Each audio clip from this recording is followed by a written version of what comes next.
I just want to go back to finding out, you're trying to get your insight, of how you got to where you are, because I think it's going to be very valuable for people in creative industry or just for clients or anyone that's listening, like how valuable the collaboration between a makeup artist and the team element with the photographer.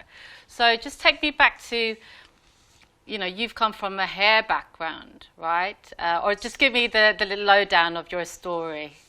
Well, I left school at 16. I wanted to be a footballer. That was my life. That's the whole point. Yeah. And so I never really kind of thought about work or doing anything else and stuff. And I was just at home one day, just sitting around moping, like 16-year-olds do. And a friend of mine rang me up and said, we're in trouble in the salon. One of the juniors hasn't turned up. Would you just come in and help out one day? And so I don't really want to do that. Just there's some really sort of cute girls working here or whatever, and it's good money and tips and whatever. Just please, we're desperate. So I went in and just kind of helped sweeping up and all that sort of stuff. And I quite enjoyed it. It was fun. And then they asked me to go back the following week. And before I even kind of really knew what was going on, I was in hairdressing, and then fell in love with it. I never wanted to be a hairdresser. It was never my passion. But when I started doing it, I absolutely loved it and found it very, very easy. I had good hands. I could manipulate hair and whatever. And I worked in a small local salon, which was great for me because they taught you how to finger wave and to set hair and to do all the things that kind of people don't really learn now. And then after a couple of years, I wanted to go to London, so I went up and did some courses at Sassoons, and Leonard's at the time were very big, and Joshua Galvin and those guys. And then I went on a course to a company called Allen International that had 3 schools in London at the time and 25 salons. And they asked me to join them. I went there, and ostensibly as a stylist in one of the salons. And before I kind of got there, I went to do a bit of training, and they offered me a job as a teacher.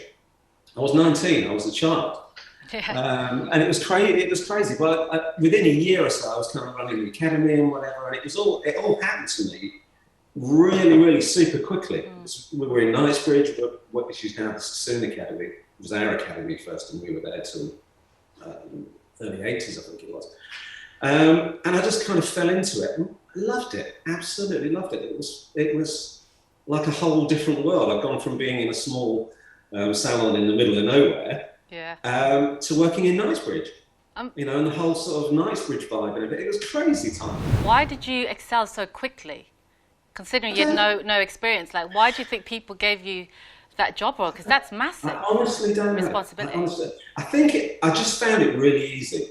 I know it's a very conceited thing, I think, but I'm not about it at all. I just found it really easy to do. I could from almost the first moment, kind of getting my hands on some hair and whatever and manipulate. I could just do it. It was just very natural. I was a hair cutter, and I just love cutting hair and love teaching. Love teaching as much as anything else. Yeah.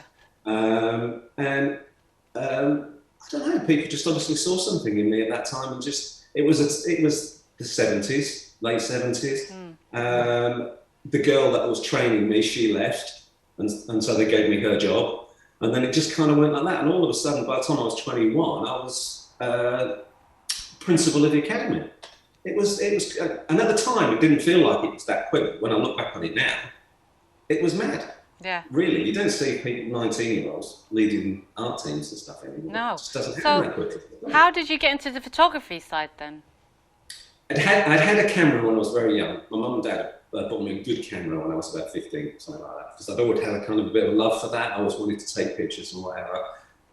Not had any training, didn't know anything about it, just knew I wanted to have a camera. And because of my role in the company, we were shooting all the time, doing video and shoots for magazines and so on, and our own shoots. And we used to do about 3 or 4 collections a year. It was quite big. We did 2 for the salons and 2 for the academy. And so I was spending more and more and more time in the studio, and I realised after a time period that I was much more interested in that side of it, and teaching still I had a passion for, but I wasn't really interested in the hairdressing side of it anymore. That kind of just felt as though I kind of fell out a bit out of love with doing the hair, which is odd because actually much later on, after feeling sort of disingenuous about hair for a long time, I actually fell back in love with the industry and about hairdressing. So it went through a bit of a roller coaster with me, really. I wasn't interested in it, and then I was in love with it, and then after about 10 years or so, whatever, I fell out of love with it. And then when I started doing pictures with people, I kind of fell back in love with it. They had the passion for their side of it, and I kind of bounced off that, and I kind of love the industry again now, which is a bit odd because I didn't for a long time. Yeah, with you know, obviously you've done the hair, you know everything about hair, and then you go into photography, and then now you're mastering photography. So, what was your relationship with makeup? Because obviously that's another identity and styling. Let's go back 1 second. I never really mastered photography. I don't really consider myself a very good technical photographer. I have an amazing assistant who's a proper photographer. I'm not really a photographer, I don't think. I'm not obsessed with cameras and computers and technical side of things. I just like taking pictures. I'm much more interested in the image than I am in all the rest of it. So I have somebody else that does all of that because I'm not really interested in it. Makeup is a very odd thing for me because I have a real love-hate relationship for it because I've worked with dozens and dozens and dozens and dozens of makeup artists over the years. Some really, you know, top high-end people, and then people that are starting and whatever the case may be. And it's only been in the last sort of 5 or 10 years that I think I've managed to accrue a group of people that kind of get me a bit, and that I get them a lot. And so even in here, we do a lot, but even in America now, I've got a couple of people that I work with. And that's been really interesting, is to find people who can collaborate with that kind of get each other, because that's really the secret of it.